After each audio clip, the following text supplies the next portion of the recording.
ଭୋକରେ ପଛେ ମରିବ, କିନ୍ତୁ ଏହି ଚାରିଜଣଙ୍କୁ ସାହାଯ୍ୟ ମାଗିବ ନାହିଁ। ଏକ ଭୋକିଲା କାଉର 4ଟି ଜ୍ଞାନବର୍ଦ୍ଧକ କଥା। ବନ୍ଧୁଗଣ, ଭୋକରେ ପଛେ ମରିଯିବେ, କିନ୍ତୁ ଏହି ଚାରିଜଣଙ୍କୁ ସାହାଯ୍ୟ ମାଗନ୍ତୁ ନାହିଁ। ଜୀବନରେ ଯେତେ ଝଡ଼ଝଞ୍ଜା ଆସିଲେ ମଧ୍ୟ ଏହି ଚାରିଜଣଙ୍କୁ ସାହାଯ୍ୟ ମାଗିବା ଉଚିତ ନୁହେଁ। ତ ବନ୍ଧୁଗଣ, ଆସନ୍ତୁ ଜାଣିବା ଏ ଚାରିଜଣ କିଏ କିଏ ଅଟନ୍ତି। ତ ଦର୍ଶକ ବନ୍ଧୁ, କାହାଣୀ ଆରମ୍ଭ କରିବା ପୂର୍ବରୁ ଆପଣଙ୍କୁ ଏକ ନିବେଦନ ଯେ ଭିଡ଼ିଓକୁ ପୁରା ଦେଖନ୍ତୁ, ନହେଲେ କିଛି ବି ଜାଣିପାରିବେ ନାହିଁ। ଗୋଟିଏ ଜଙ୍ଗଲରେ ଗୋଟିଏ ଗଛରେ 2ଟି କାଉ ଯୋଡ଼ି ରହୁଥିଲେ। ଦିନେ ସେମାନେ ଚାରିଆଡ଼କୁ ଚାହିଁ ରହିଥିଲେ, କେମିତି କୁଆଡ଼ୁ କିଛି ଶିକାର ବା ଭୋଜନ ମିଳିଗଲେ ସେମାନଙ୍କ ପେଟ ପୁରିଯାଆନ୍ତା। କିନ୍ତୁ ସେ ଜଙ୍ଗଲରେ ଅକାଳ ପଡ଼ିଥିଲା। ସେ ଜଙ୍ଗଲର ଜୀବଜନ୍ତୁ ଅନ୍ୟତ୍ର ଚାଲି ଯାଇଥିଲେ, କିଛି କିଛି ରହିଯାଇଥିଲେ। କାଉ ଯୋଡ଼ିଙ୍କୁ 2 ଦିନ ହୋଇଯାଇଥିଲା, କିନ୍ତୁ ଭୋଜନ ମିଳିନଥିଲା। ଏହି ସମୟରେ ଏକ ବିଲୁଆ କିଛି ଶିକାର ମୁହଁରେ ଧରି ଆସି ଏଇ ଗଛ ମୂଳରେ ଖାଇବାକୁ ଲାଗିଲା। ତାପରେ ମାଈ କାଉ ଗଛ ଉପରେ ଥାଇ ବିଲୁଆକୁ କହିଲା, ଭାଇ, ଆଜି 2 ଦିନ ହୋଇଗଲା, ଆମେ କିଛି ଖାଇନାହୁଁ। ଦୟାକରି ଆମକୁ ତୁମ ଭୋଜନରୁ କିଛି ଦିଅ, ଆମେ ଖାଇବୁ। ବିଲୁଆ ଭାବିଲା, ଆରେ ୱାଃ, କାଉ ଯୋଡ଼ି ବସିଛନ୍ତି, ମୁଁ ଶିକାରର କିଛି ଅଂଶ ଧରିଛି, ଆଉ ଏ କାଉ ଏଇଟାକୁ ମାଗୁଛି। କିନ୍ତୁ ଆପଣ ତ ଜାଣିଛନ୍ତି ବିଲୁଆର ମନ ସଦା କେମିତି କପଟରେ ଭରି ରହିଥାଏ। ବିଲୁଆ କପଟ ମନରେ କହିଲା, ତଳକୁ ଆସ, ଯଦି ତୁମର ପେଟ ଭରିବାର ଅଛି ତୁମକୁ ନିଶ୍ଚୟ ଖାଇବାକୁ ଦେବି। କିନ୍ତୁ ବିଲୁଆ ମନରେ ବିଚାର ଥିଲା ଯେ ଯେମିତି ଏ ତଳକୁ ଆସିବ, ମୁଁ ତାକୁ ତ ଏହା ଦେବିନି, କିନ୍ତୁ ତାକୁ ପ୍ରଥମେ ଖାଇଯିବି। ଯେମିତି ମାଈ କାଉ ତଳକୁ ଉଡ଼ିବାକୁ ଚେଷ୍ଟା କଲା, ଅଣ୍ଡିରା କାଉ ତାକୁ ଧରି ପକାଇଲା, ଆଉ କହିଲା, ତୁ ପାଗଳି ହେଲୁ କି? କୁଆଡ଼େ ଯାଉଛୁ? ତତେ ଜଣା ନାହିଁ ଏ କ'ଣ? ଏ ହେଉଛି ଶିକାରୀ, ଏ ତତେ ଏମିତି ଚୋବାଇ ଖାଇଯିବ, ତୁ ତାକୁ ସାହାଯ୍ୟ ମାଗୁଛୁ? ତତେ ସେ ଜୀବନରେ କେବେ ବି ସାହାଯ୍ୟ କରିବ ନାହିଁ। ମାଈ କାଉ କହିଲା, ତୁମେ ପାଗଳ ହେଲ କି? ମୁଁ ପରା ଏବେ ତାଙ୍କୁ ମାଗିଲି, ଆଉ ସେ ହଁ କହିଛନ୍ତି। ଅଣ୍ଡିରା କାଉ କହିଲା, ମାନୁଛି, ହଁ କହିଛି, କିନ୍ତୁ ଯେମିତି ତୁ ତଳକୁ ଯିବୁ ସେ ତାର ଭୋଜନକୁ ପଛରେ ଖାଇବ, ତତେ ଆଗ ଖାଇଦେବ। ମାଈ କାଉ କହିଲା, ସେ କଥା ଦେଉଛି, ମୋତେ ଖାଇବ ନାହିଁ। ଅଣ୍ଡିରା କାଉ କହିଲା, ଆରେ ତୁ ବଡ଼ ଭୁଲ କରିବାକୁ ଯାଉଛୁ।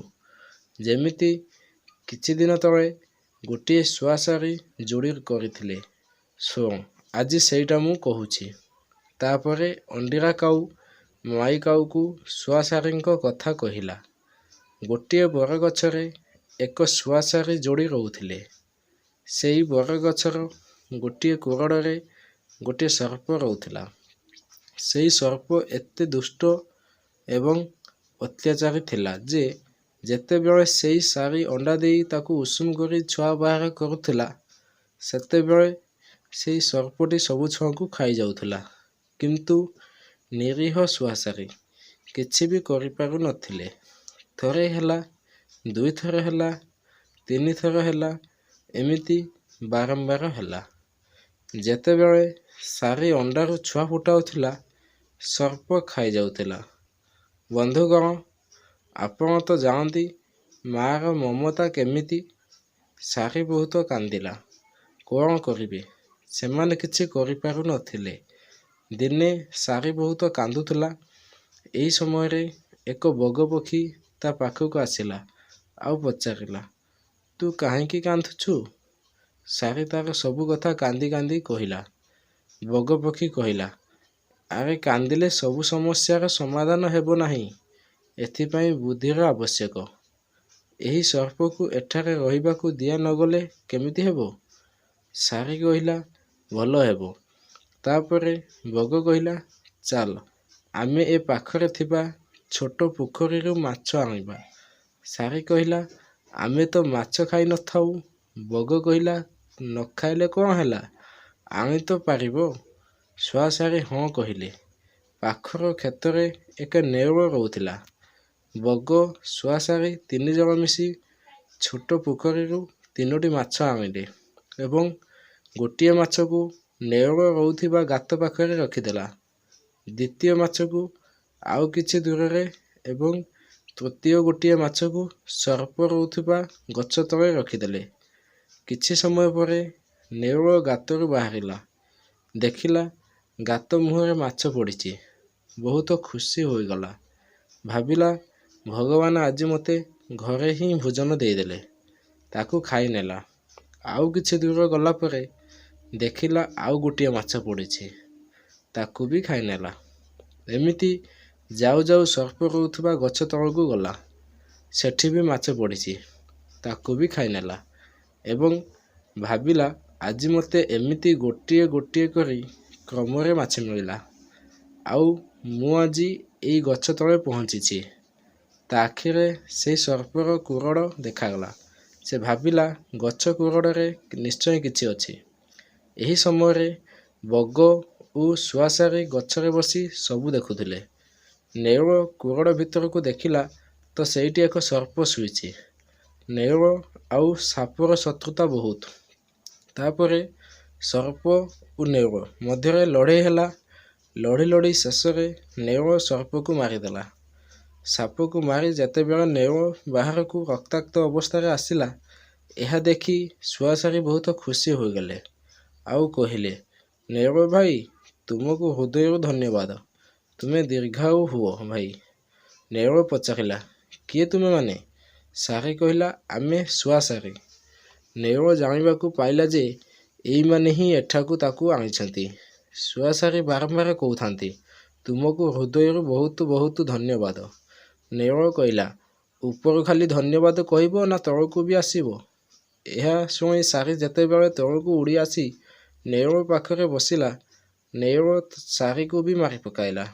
ଶୁଆଶାରୀ କେତେ ବଡ଼ ଭୁଲ କଲେ। ଗୋଟିଏ ଶତ୍ରୁଠାରୁ ବଞ୍ଚିବା ପାଇଁ ଅନ୍ୟ ଶତ୍ରୁର ସାହାଯ୍ୟ ନେଲେ। ବନ୍ଧୁଗଣ, ଆମକୁ ଯେତେ ବି ପରିସ୍ଥିତିର ସମ୍ମୁଖୀନ ହେବାକୁ ପଡ଼ିଲେ ମଧ୍ୟ କେବେ ବି ଏହି 4 ଜଣଙ୍କୁ ସାହାଯ୍ୟ ମାଗିବା ଉଚିତ ନୁହେଁ। ପ୍ରଥମଟି ହେଉଛି ନିଜର ଶତ୍ରୁଠାରୁ କେବେ ବି ସାହାଯ୍ୟ ମାଗିବା ଉଚିତ ନୁହେଁ। ଯଦି ଶତ୍ରୁକୁ ସାହାଯ୍ୟ ମାଗିବା, ତାହେଲେ ସୁଯୋଗ ଦେଖି ସେ ଆମ ଉପରେ ଚଢ଼ଉ କରିବ। ଦ୍ୱିତୀୟ ବ୍ୟକ୍ତି ହେଉଛି ଅହଙ୍କାରୀ ବ୍ୟକ୍ତି। ଅହଙ୍କାରୀ ବ୍ୟକ୍ତିକୁ କେବେ ବି ସାହାଯ୍ୟ ମାଗିବା ଉଚିତ ନୁହେଁ। କାରଣ ଅହଙ୍କାରୀ ବ୍ୟକ୍ତି ସାହାଯ୍ୟ ତ କରିବ, କିନ୍ତୁ ଯେଉଁଦିନ ତୁମେ ତା ସାମନାକୁ ଆସିବ, ସେ ତୁମ ଉପରେ କିଛି ନା କିଛି ଘଟାଇବ। ତୃତୀୟରେ, କପଟୀ ବ୍ୟକ୍ତିକୁ କେବେ ବି ସାହାଯ୍ୟ ମାଗିବା ଉଚିତ ନୁହେଁ। ଯିଏ ସବୁବେଳେ ତା ମନରେ କପଟ ଧାରଣ କରିଥାଏ, ତାକୁ ସାହାଯ୍ୟ ମାଗିବା ଉଚିତ ନୁହେଁ। ଚତୁର୍ଥ ବ୍ୟକ୍ତି ହେଉଛି ନିଶା କରିଥିବା ବ୍ୟକ୍ତି। ନିଶା କରିଥିବା ବ୍ୟକ୍ତିଙ୍କ ଠାରୁ କେବେ ବି ସାହାଯ୍ୟ ନେବା ଉଚିତ ନୁହେଁ। ନିଶା ବ୍ୟକ୍ତି ନିଜେ ତ ମରିବ, ତା ସହିତ ସେ ତୁମକୁ ବି ମରଣ ମୁହଁକୁ ଠେଲିଦେବ। ତାର ମୁଣ୍ଡ ସବୁବେଳେ ଠିକ୍ ନଥାଏ। ତ ଦର୍ଶକ ବନ୍ଧୁ, এই 4 ଜଣ ବ୍ୟକ୍ତି ନିଜର ଶତ୍ରୁ, ଅହଙ୍କାରୀ, କପଟୀ ଓ ନିଶା ସେବନ କରୁଥିବା ବ୍ୟକ୍ତିଙ୍କ ଠାରୁ ଭୋକରେ ମରିଗଲେ ବି ସାହାଯ୍ୟ ମାଗିବା ଉଚିତ ନୁହେଁ। ଏହା ଅଣ୍ଡିରା କାଉ ମାଇ କାଉକୁ ବୁଝାଇଥିଲା। ଆଶା କରୁଛି ବନ୍ଧୁଗଣ, ଆପଣଙ୍କୁ ଏ ଭିଡ଼ିଓଟି ବହୁତ ଭଲ ଲାଗିଥିବ। ଯଦି ଭଲ ଲାଗିଥିବ ଫ୍ରେଣ୍ଡସ୍, ଭିଡ଼ିଓକୁ ଗୋଟିଏ ଲାଇକ୍ କରିବେ ଏବଂ ସବସ୍କ୍ରାଇବ୍ କରି ଅଲ୍ ନୋଟିଫିକେସନ୍ ବେଲ୍କୁ ଅନ୍ କରିଦିଅନ୍ତୁ, ଯାହାଫଳରେ ମୋର ପ୍ରତିଦିନର ଭିଡ଼ିଓକୁ ସର୍ବପ୍ରଥମେ ଦେଖିପାରିବେ।